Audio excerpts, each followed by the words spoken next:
Welcome to Week Old Beans, episode 38. I'm one of your hosts, Ardot, and I have with me here, introduce yourself. I am Fowler, the other host. Always so enthusiastic, this Fowler. I'm a humble man, so when I approach things, I don't suck myself off the way that you do, Ardot. I just allow my rhetoric and my brilliance to, quietly shine through. So what he's saying to y'all now is that he's boring as fuck and has no class and personality. That's what that means, just to go ahead and let y'all know. He's less entertaining to listen to than me. There's no need to be entertaining when you're correct. I don't know about that. People go to the movies to be entertained, not to be not to listen to somebody be right about something. But I digress. Moving on to the topic at hand. This is going to be a Fowler-centric episode because Ardot can't breathe through like half of her nose. I fucking love allergies. I love when I live in a place where I'm allergic to the air all the time. So Fowler, go ahead and tell the people what we're going to be talking about today. Talking about the uncommitted movement within the Democratic primary, and I think we should do three topics. I think we should do that. We should do Trump's comments on Gaza because they kind of connect. And then what was the third thing we were going to do? How do you not? You suggested it. Why are you asking me? You literally are the one that came up with the topics. What the fuck are you asking me for? What was the third one? I'm blanking. Oh my god. Okay. See what I have to deal with. What happened to your rhetoric being so fantastic that you No, I think the third thing we were going to talk about was the Gaza. We're going to talk about Gaza, we were going to talk about uncommitted, and we were going to talk about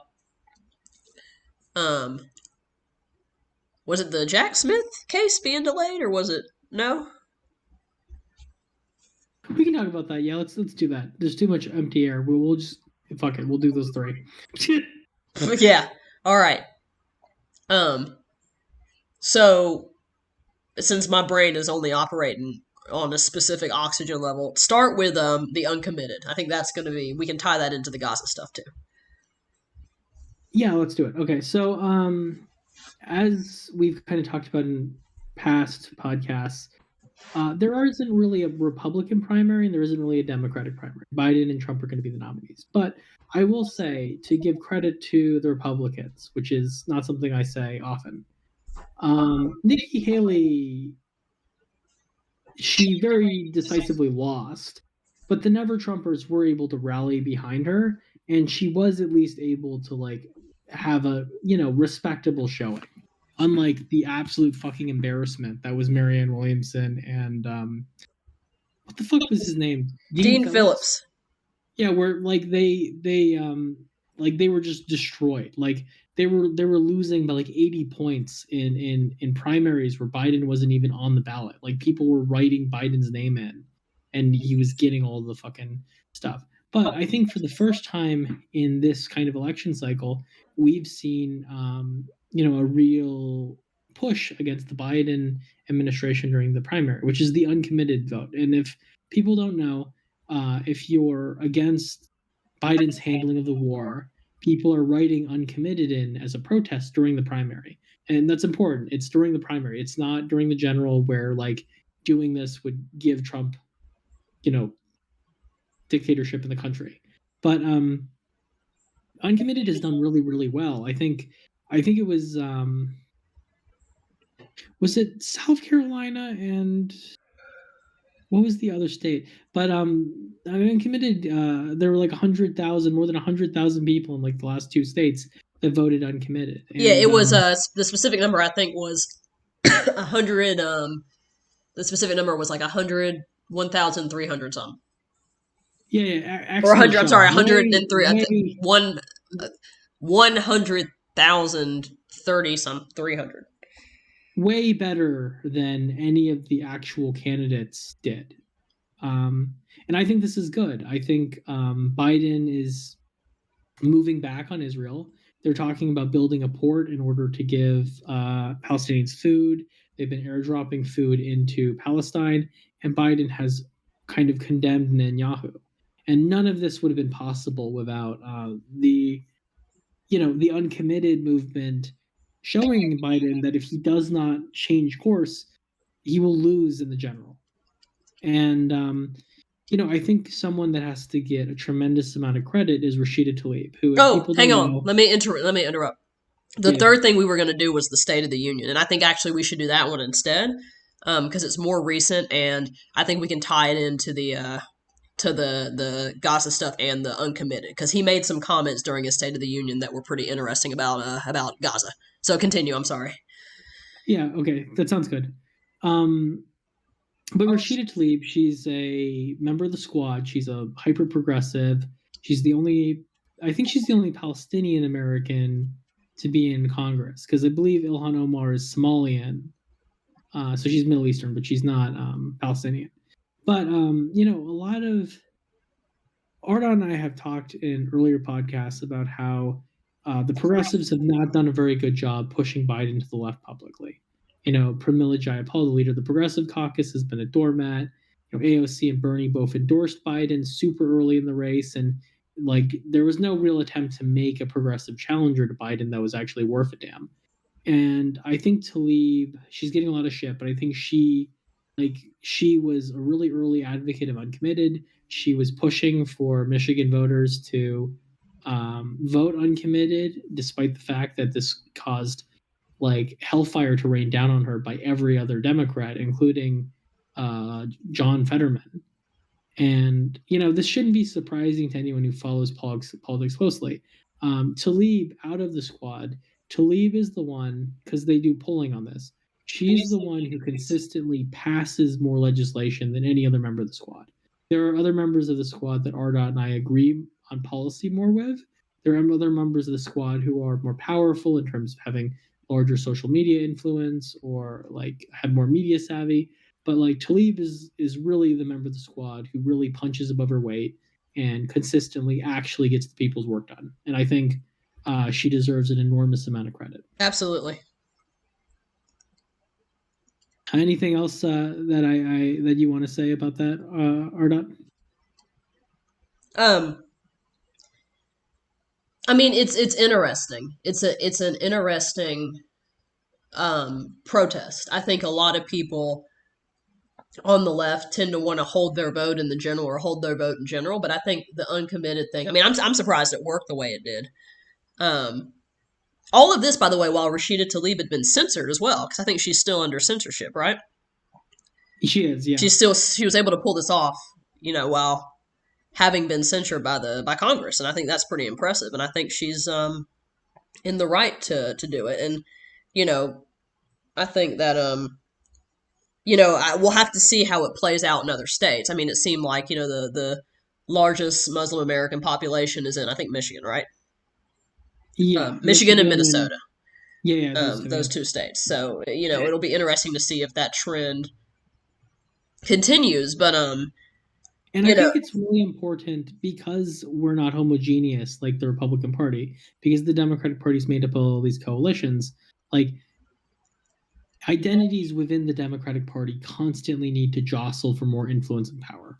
You see the Black Caucus doing this all the time, ensuring that Black issues are at the forefront. And I think, Tlaib has done a really good job of keeping the war and keeping Muslim Americans' interests in front of the party. And I think it's really important, even though Tlaib is not as media savvy as AOC or as important in the grand scheme of things, it's a very important for us to pump up leaders in our communities that are really doing the work. You know what I mean? Yeah. And the reality is that sometimes the better champions are not the ones who immediately ascend to power through natural means. Sometimes you have to artificially inflate them. Sometimes you have to fund them. And I think we should really look to Tlaib as a rising star among the Squad. And I think it's really important in the 2024 election. Obviously, everyone's focused on Trump. But, I think donating to Tlaib, I know I did that this week. And really making sure that the ones that are really doing the good work keep getting reelected. Because the reality is, right, if you challenge the Democratic Party, if you take on corruption, if you, place them in a difficult position publicly, the way Tlaib is doing with uncommitted, the reality is the party punishes you. You are sidelined from committee assignments. You are not allowed into leadership. They will primary you every single fucking election if they can. And their allies, the party leadership's allies in the media, will constantly slander you and insult you and attack you, which Tlaib is seeing a lot of. But and every time a politician does stand up for the public, the way Tlaib has done and the way Bernie did, like they're making a calculation, right? And that calculation is like the people who I'm helping will rally to my aid. Because the reality is, if they make that gamble and they lose, when the cameras turn away and people forget in an election cycle, you're going to get fucking whacked in the back of the parking lot, metaphorically. Yeah, I mean, it's important we reward politicians for doing that, so that inspires other politicians to also take those stands, which is what we need them to do in order to, fix this country. Yeah, absolutely. And I think, this makes me think of something that you and I talked about when the camera was off the other day about, the Democratic Party and the current state of the Democratic Party. And you made the point that, and I think, I think there's a lot of things that this has been has demonstrated this, a lot of actions that have been taken by the Democratic Party, pushing Joe Biden to the forefront when it was insanely clear that a vast majority of Democratic voting constituents do not think he is really that he's young enough. I think that's the big thing. I wouldn't even say it's really necessarily a policy issue. I think a lot of people are concerned with his age. And they're concerned with, they want somebody who, I mean, this is what I think, and you might disagree with me. I think, Trump shifted the envelope, and he really made politics a spectacle in a way that, is appropriate to the time that we live in, if you take into account that we're living through the era of social media, through the era of sort of, politicians becoming celebrities in their own right. You know what I mean? And Trump's behavior, reflected, it wasn't so much that I think Trump, that Trump was a product of it. I think his behavior just reflected the time that we're living in. And it seems increasingly, it seems increasingly, at least to me, clear that the Democratic Party obviously doesn't want somebody like Trump, but they want somebody that can match that energy, that can be young, that can be energetic, that can be, abrasive when he needs to be, that is social media savvy, understands the tech, understands the kind of understands the 21st century. And Biden, for all the good he's done, and he's done a lot of good, don't get me wrong. I think just his age is a concern for a lot of Democratic constituents. And, despite that being something that the DNC has known since probably the beginning of last year, or at the very least since, a little bit before a little bit before October 7th, they in many cases, kind of like they did in 2016 and 2020 with Bernie, circumnavigated the will of their own constituents. And what you and I were talking about the other day, and you made the point to say that the Democratic Party has, and I think again, this Israel Palestine's another really good example where most Democrats, at least from the polling I've seen, and have pretty much a majority of Gen Z voters, of the younger generations, they're not down with what's happening in Israel. They're not down with Netanyahu's behavior. And despite that, really quickly, just to have put in stats, I think it's 50% of Democratic voters who agree with the statement that the war is a genocide, which is fucking devastating. In a democracy, 50% of your voters should not think the thing you're backing is a genocide. But yeah, continue, Ardon. But I was going to say, I think, this is a clear example of what you said, Fowler, of how the Democratic Party has sort of relied on using the power of the party to just move around what their constituents want. And it cost them in 2016. They did that with Hillary Clinton. She clearly was not the nominee people really wanted. But the party stuck with her. The party, they said, fuck what you guys think. I mean, I know you guys are her voters, but we don't give a shit what you think. And then they lost, and then they tried it again, and they won, but they only won by a couple million. I mean, the fact that Biden didn't blow Trump's asshole out is pretty fucking wild. He only won by 7 or 8 million votes. That should have been a clean sweep, and it wasn't. And they're trying to do the exact same thing again. This is the third time. This is the third time that they're potentially making an error that's going to cost them the same way it cost them in 2016. And I think, again, it's like what Fowler said, when the cameras weren't rolling, that they're just, they've relied on sort of sidestepping what their constituents want. I mean, a vast majority of Democrats are probably far more progressive than the average Democratic politician. Well, the problem is, like, neoliberalism is not popular among the public. Like, neoliberalism is corrupt, neoliberalism is inefficient, neoliberalism garners a government that's responsive to the elites at the detriment of the public. I think they understand that their ideology can't really stand up to scrutiny, that if they allow the primary to actually be free, if they allow figures like Tlaib to have real influence, they're going to get fucking destroyed. And I think they understand that, like, the Hillary Clintons do not survive in a healthy, responsive Democratic Party. You know what I mean? Like, yeah. She's not charismatic enough. She doesn't have policies that people like. And so they've sort of made a deal of the devil of, like, we're going to weaken the party. We're going to make it harder for us to get reelected.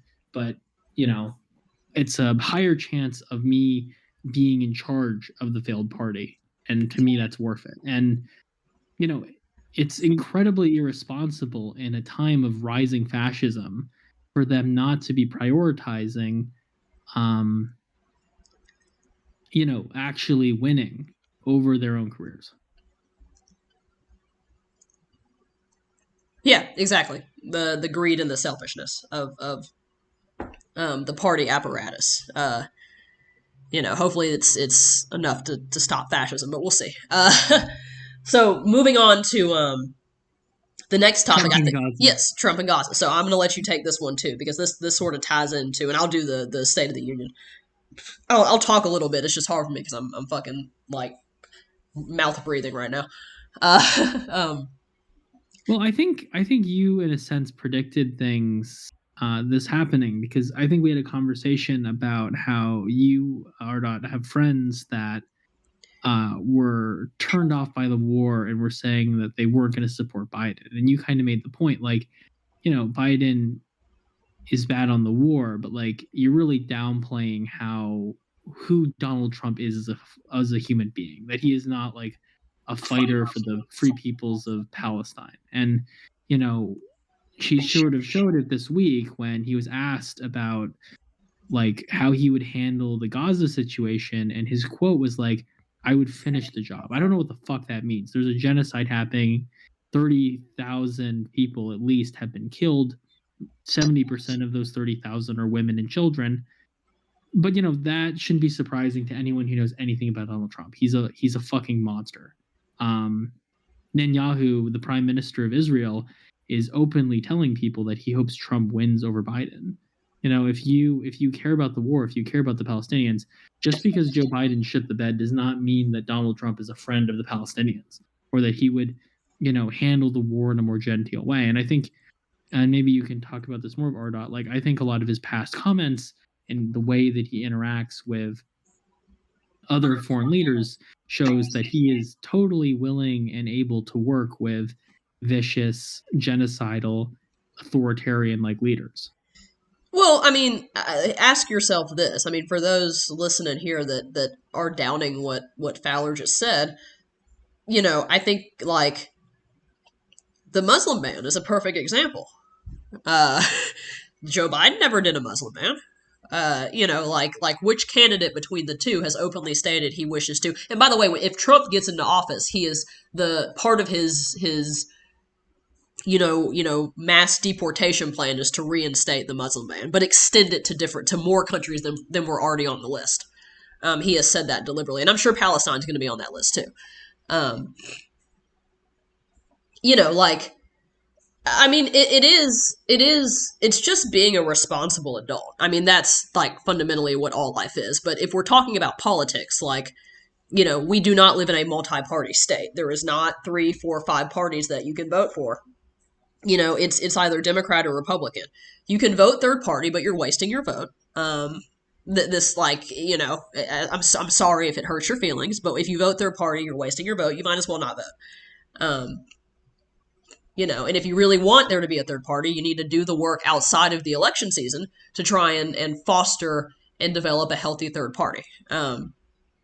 If you're not doing that, you either vote Democrat or Republican or you don't vote. And if you don't vote, inaction is just as what is it? There's a quote from a horrible character off The Walking Dead named Negan, and he's torturing Rick, and he says to Rick, Rick Grimes, the protagonist of that show, says to Negan, "I can't make a decision," and Negan's response is, and he's right about this, not making a decision is a big decision. And I think the same way, I view the same way with voting. Not making a decision is a big decision. So, look at the candidates, look at what they're saying. Trump, I don't, look at what has been proposed. Look at what Biden has proposed. We're going to talk about this in a second. Another just to add on to what you're saying, Art, I'll let you continue. Another example of Trump obviously not going to be better on the issue of Israel and Palestine is one of the things that set off Hamas and caused October 7th to happen was Trump moving the embassy in Israel to the Holy Land. And he did this despite the fact that he was told by national security and foreign policy people, like experts within the state government, that this would be perceived by the Palestinians as an act of aggression, that by claiming the Holy Land and Jerusalem as being solely in the control of Israel, he was symbolically showing that he doesn't care about what the Palestinians think or want, and he wants to sort of favor Israel. Despite this being a very popular statement about the left that Trump might be better, more pro-peace, there is absolutely no evidence to indicate that he would be, at all good on this issue. Yeah. There's enormous amounts of evidence that he would be significantly worse. Yeah, it's like, yeah, it's a no-brainer. It really is a no-brainer, and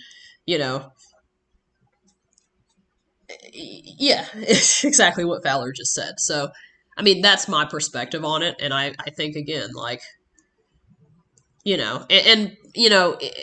the difference, again, between Trump and Biden is, if you want to make Israel-Palestine the nexus of your issue, you can do that. If you want to make the entire reason why you're not voting for a candidate because of one thing, you're free to do that, but also be aware of the fact that not only will Trump be worse on Israel-Palestine, he will be worse on literally everything else in comparison to, Joe Biden. You have to have a little bit of selfishness, too, if you're a leftist and you give a shit about these issues. Because the selfishness, at the very least, will keep you safe. If you're like an LGBTQIA plus person who is, upset about Israel-Palestine, put that aside and, go look up Project 2025 and read the section about what Trump thinks about, the queer community and the LGBTQ community.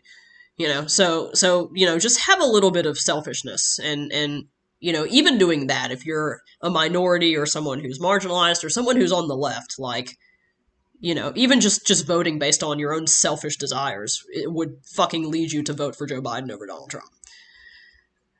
I understand, and I'm sympathetic to some degree, given some of the things Biden has done that are causing people to look towards Trump in a romantic eye. But, I think people need to remember, the Trump administration was horrifying. I think he increased drone strikes by 500%. He, abandoned all of our allies, the Kurds in the Middle East. He gave enormous amounts of leeway to Putin and Orban and all of these authoritarians. He collapsed the economy. He mismanaged the pandemic. And he was flagrantly corrupt and undemocratic in a way that is unprecedented in American history. You can't, you need to look at things within their context, because things can be far worse than what's happening with the Biden administration. Yeah, and speaking of the Biden admin, I think we should segue into the State of the Union because I think this relates a bit to what we were talking about. So we both watched it, right? Did you watch the full thing, Fowler? I did, yeah. Okay, we both watched the full thing, so we both are up to speed. So do you want to go ahead and share your initial thoughts, and then see if there's anything that you can maybe segue into it? I'm gonna go blow my nose while you do that. Yeah, so I think the State of the Union was an enormous success for Biden himself, ignoring the rest of the party. I think Biden came off strong. He came off articulate, and he was, railing against the corporations and the Republicans in a way that I think was really powerful. And I think, if Biden can continue to perform this way, he's going to make it harder to accuse him of being kind of old and dementia ridden.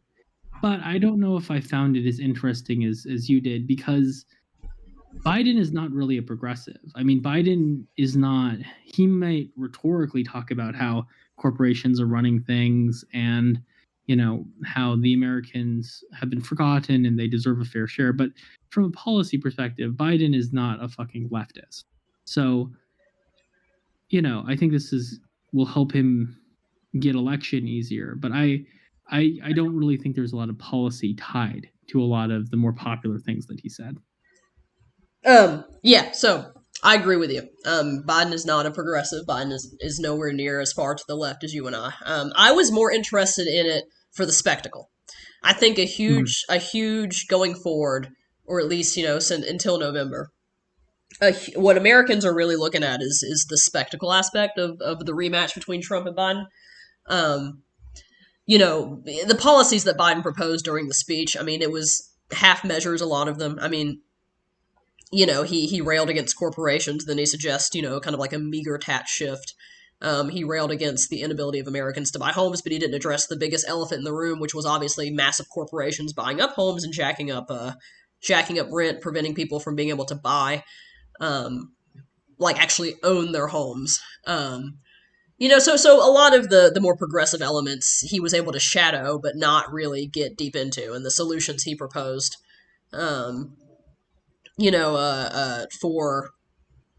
for these issues was, it's more half measures. But putting that aside, what I was really interested in analyzing was how strongly he came across while he was on that podium, how often he misspoke, how the speech was structured, and how he was able to, and what things he talked about. Like how much was his speech sort of playing into the more sensationalized elements of his administration or of the past, of the events that have happened over the past, couple of weeks. And so I was looking at that. I wasn't necessarily looking at it believing that he was going to make these grand statements that were going to be progressive in nature. And I would have to say he came across very strong. I agree. He came off very strong. He misspoke, and I was, it's just hard. Public speaking is a very difficult thing to do, and I think people, he is older, and so I think unfortunately, even if he has a speech impediment, which we know he does, 81, 82 years old, stammering, stuttering, it's going to be perceived in a negative way. But I think at this point we're all kind of used to it with Biden. I wish he would talk more about his speech impediment. I feel like that would really put to rest a lot of the questioning of his cognitive abilities. Although I think Fowler and I both have talked about the fact that we do think he is cognitively, he's old. He's an old dude. He's getting up there. That's just what happens when you get old. But I think one positive thing rhetorically that he has done well at is, Pelosi is a good example of a person who did this poorly. I mean, Pelosi was asked about the Republican Party 2 years ago, and she made the statement that she's for bipartisanship and she wants the Republican Party to be strong. And I like the fact that Biden has sort of shifted rhetorically away from that he's very open and clear about the fact the Republican Party is authoritarian. The Republican Party is a problem. The Republican Party has no interest in governance. And I do think that was a good part of his speech and something he backs up with his actions of, recognizing openly what the Republican Party is and being unwilling to work with them on the horrifying things that they believe in. Yeah, like there was a part of the speech that I think afterward he got some flack for, but I think it was a brilliant maneuver where he brought up the border bill and he brought up the fact that he drafted a very extreme border bill and is ready to sign it. But the Republican Party, the party that has been making the border an issue, they will not engage with him and they will not engage with the bill. And so I mean, there were a lot of moments during the speech. I don't know if you saw this, Fowler, where he put the Republican Party in a bad position. He made the Republican Party, as everybody was clapping and standing. And I wonder if this was deliberate because they stood up, the Democratic Party stood up for every statement he made. And I wonder if that was a deliberate strategy.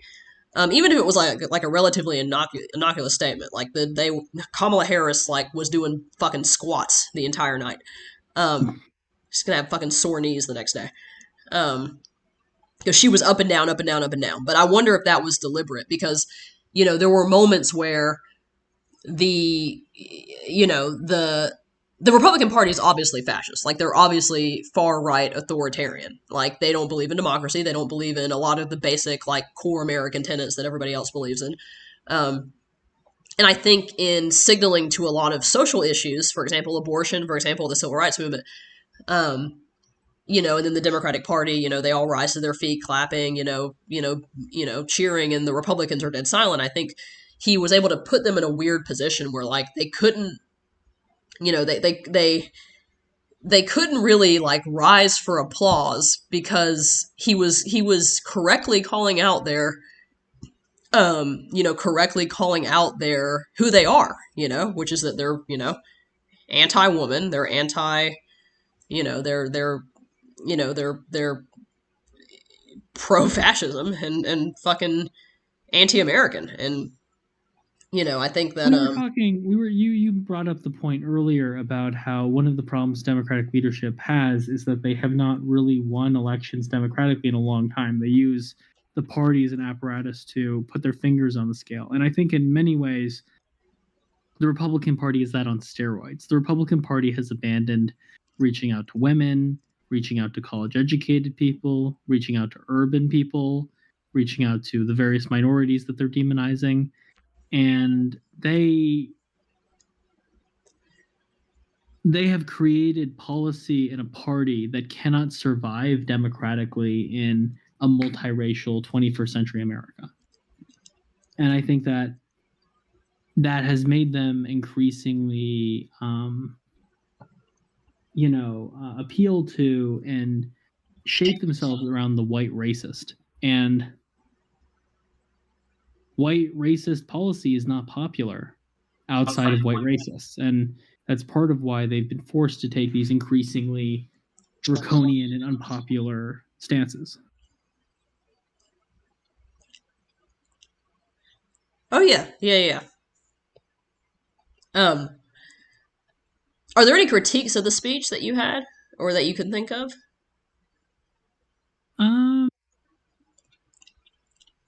I think the speech was really strong. I'm just very cynical about them. Oh, we should talk about how he talked about the war as well in the speech. Yes, that was the tie-in we were going to do. That was going to be my last one. So he has proposed building a port. And this is very interesting. This is something that he should have probably done earlier on. He has proposed sending the U.S. military to build a port. I mean, he's not proposed it. They're actually on their way now. The U.S. military is heading to the Gaza Strip right now to build a port.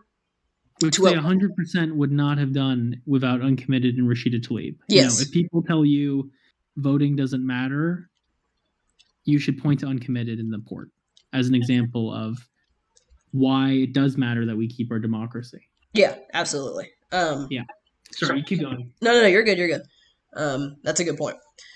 They're sending the military to build a port to allow easier access to aid because Israel has been blocking aid from getting to Palestinians, and I think beforehand most of 70% of aid trucks are turned away at the border. Yeah, something crazy like that. And I think a lot of the aid is being facilitated mostly by the United Nations and by international organizations.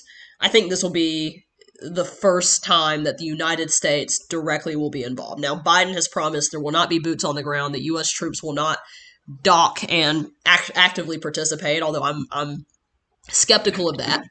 Um, saying no boots on the ground can mean a lot of different things.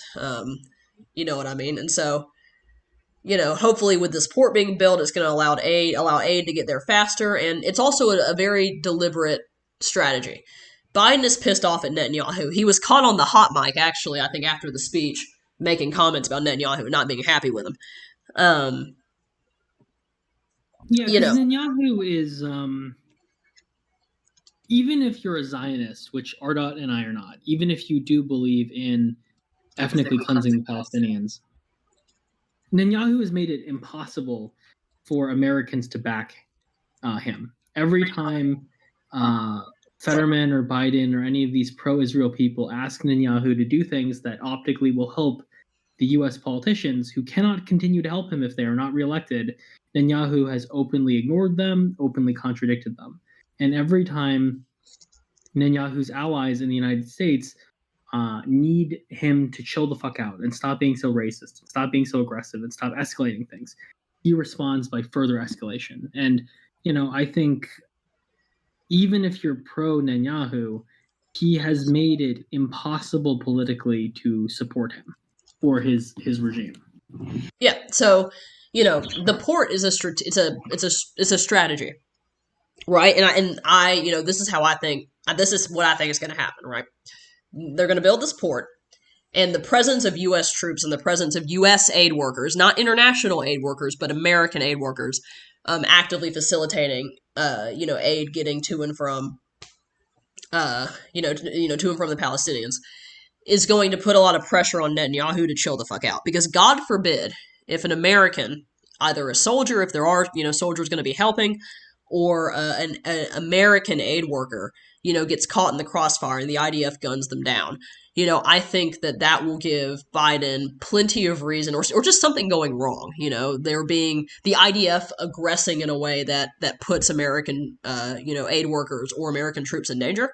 Because if you guys don't know, they're ramping up to clear Rafah, which I think is the final section of Gaza, and there's about right next to the Egyptian border. Yeah, it's 1.1 million people. All the refugees have kind of been crowded into this corner, and the IDF is ramping up to launch a ground invasion. So I think what it's almost using aid workers as a human shield in a way, but it's if something does happen, and God forbid it does, I do think, like, if the IDF goes so far as to harm or almost harm or put U.S., American aid workers at risk, like, I think Biden will then have a pretty strong reason to say to all the people, who have been hounding him to support Israel, like, hey, look, like, our own people, I mean, it's fucked up to say, our own people are getting killed now, or our own people are getting injured now, or put in harm's way. Just for trying to do the right thing, and I don't think the Israelis will do this at all. I don't think they can afford to. I mean, who knows? We said the same thing about. I mean, this entire thing. Everybody said, I think, the same thing about Netanyahu. Netanyahu can't afford to do what he's doing in Palestine. Netanyahu can't afford to do this or that or this or that. I think he's crazy enough to do it. Honestly. I think the likelihood of it happening is far higher than a lot of people think. I mean, the IDF has pretty much, has been operating just without scrutiny, and Netanyahu has been operating without scrutiny. So, it seems like, and I might be lying. I might be, speaking on something that I could be completely fucking wrong. Nothing. It could be nothing. I mean, the issue with the port is, like, it could be something big, and it could be absolutely nothing, and just be, a way for Biden to say, look, aren't I doing something? But I have no clue. But I think Netanyahu's lost his rocker. Like, Netanyahu has placed himself in a position where he's so much more dependent on the United States and other groups. Because there have been other points in Israeli history where Israel has been backed by European powers. So even if they really pissed off the Americans, they could still continue to get weapons and funding. That isn't, I think, the case anymore. Like Netanyahu, we are one of the few people supporting the Netanyahu regime. Like he has completely alienated himself from almost all of the European powers. So I don't think he can afford to, I don't think he can afford to directly oppose the United States, especially given the success of Uncommitted. Because, if any way that the Biden administration supports him, they're taking a risk electorally. And eventually, if he is continuing to be unreasonable and stupid, eventually top Biden people are going to pull Biden aside and say, do you want to be a two-term president, or do you want to go down as the moron who supported Netanyahu? And, there might be people who are sympathetic to Israel. I don't think American officials are going to surrender their own power for a foreign country, Yeah. So we'll have to see. We'll have to see how this all plays out. I don't know how it's going to play out. We're going to be keeping an eye on what's going on, as is everybody. So there's one more topic I want to talk about really, really shortly, if that's okay or not. Absolutely. So if we're crowning Tlaib the goat of this week's news, there is clearly a what's the opposite of a goat? Loat, loser of all time. I don't know. I don't know what. It's a good acronym. And I think that honor should go to John Fetterman, who, besides being pro-Israel and also pro the worst things on the border, Fetterman did an interview, I think, with MSNBC, where he basically said that if you criticize the Democratic Party or the Biden administration, you might as well just wear a MAGA hat. And I think we should talk about how insane and stupid and evil that assessment is. Oh, he's not getting reelected. You don't think so? No.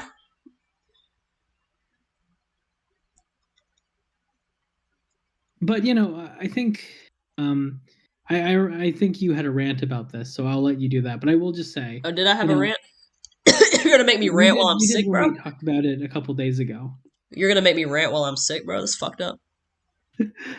But I think one of the things that has to be understood, and that the party seems to not understand anymore, is, if people are complaining, your voters are complaining, or certain members of your coalition are complaining, they're not complaining for their health. There's consequences to complaining to the party. Yeah, it's a fucking democracy. What do you fucking mean? They're complaining because there's a problem. And, it's insane to run a party in such a way where anytime anyone within the party is concerned and brings up a point, you're simply silenced and accused of harboring the enemy. I mean, disagreement is dissent is literally one of Umberto Eco's points about fascism and authoritarianism. A democracy requires people to be able to speak their mind and to be able to challenge power. And it's insane to me in 2024, in the Democratic Party, a U.S. senator doesn't seem to understand that fact. Well, it's remember that these people work for you. Anybody listening, the Democrats, the Republicans, they work for you. They're public servants. We have a social contract with these people, and the social contract is that, they pass policy that benefits us, and we elect them to office. Right? The Democratic Party works for you. The Democratic Party works for us.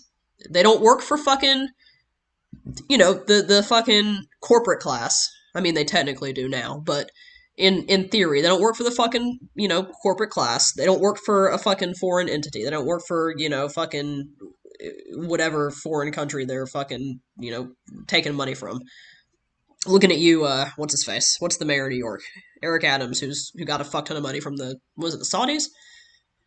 The Turks, I think. Turks, yeah. They don't work for fucking those guys. And the reason people are critiquing, I mean, I don't know if Fetterman is I mean, it's was gonna say something. I mean, he did what? He had a fucking stroke. He fucking lost brain cells or some shit from that, like that.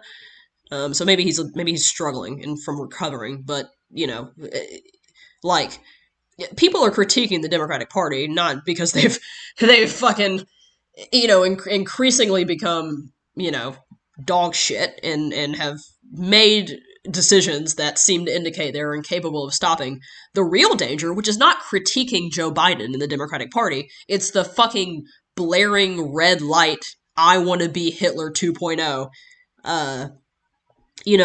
orange menace that's running for re-election that nearly fucking ended democracy last time. So, save me the BS, Fetterman. Like, if people are critiquing the Democratic Party, they're critiquing it because they're terrified. They're scared that, the party apparatus has demonstrated or is demonstrating that they are ineffective at combating what is arguably one of the most dangerous presidential candidates the history of this country has ever seen. If people, if fucking Biden was running against, Mitt Romney, nobody would be saying shit, probably, but people are critiquing the Democratic Party now because they're fucking scared that Biden doesn't have what it takes to go up against Donald Trump. And if you're a real politician with a real politician who actually gives a fuck about the party and actually gives a fuck about America, you would listen to what your constituents are telling you. In the constituency, the Democratic constituency has been indicating since the beginning of last year that Biden is not it. So, that's your problem. That's not our problem. Don't gaslight us because because you're fucking, I don't know what you are, but don't fucking gaslight your constituents. I hope he loses re-election. I swear to God, he's been the biggest congressional disappointment since fucking. I don't know. I can't even think of a comparable example of a dude who. People voted for you, Fetterman, and you had a fucking stroke, Fetterman, and people still came out and supported your ass. People were so fucking afraid of getting a Republican that they voted for your stroke-ridden ass, and you're out here fucking, if you say anything negative about the DNC, you might as well put on a MAGA hat. Shut the fuck up. I'm done. The other part is if Democratic voters are critiquing you, and they're not happy with your performance, you think the independents give a fuck about what you think in the general? You know what I'm saying? If you can't even control the people who consistently vote Democrat their entire fucking life, how the hell are you supposed to grab independents? How are you supposed to grab liberal Republicans? This strategy will not work. You cannot, in a democracy, you can't just tell the base to shut the fuck up. That's not how anything works. Unless you're Churchill. Sorry. And if you don't understand that, you should go to Saudi Arabia. You should go to fucking Russia. You should go to China because you clearly don't understand what political system you're living under. Yeah. Well, let's end it there. We're at 47 minutes. I'm gonna pass out from not breathing because I'm fucking mad. I'm gonna fucking congested and angry. It took everything in me to do that. I'm fucking God. All right.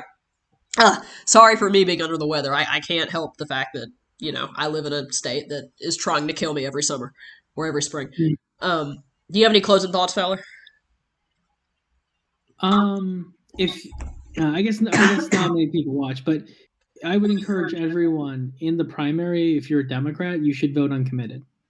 Obviously, you need to vote for the Democrat during the general, but there's no reason in the primary you should support Joe Biden right now. You should be voting uncommitted, and if there are local or state players where you live who are uncommitted, I think people should remember what we were saying earlier about, outsiders of the Democratic elite. They need as much help as they can get, and you should give people who are fighting for you, the attention and the money and the votes that they so richly deserve. Yes, do what Taylor Swift said, which is vote for the person that represents you. Listen to Taylor. The Swifties are always right. They've never been wrong. Anyway, thank you guys so much for watching, and we will see y'all in the next video.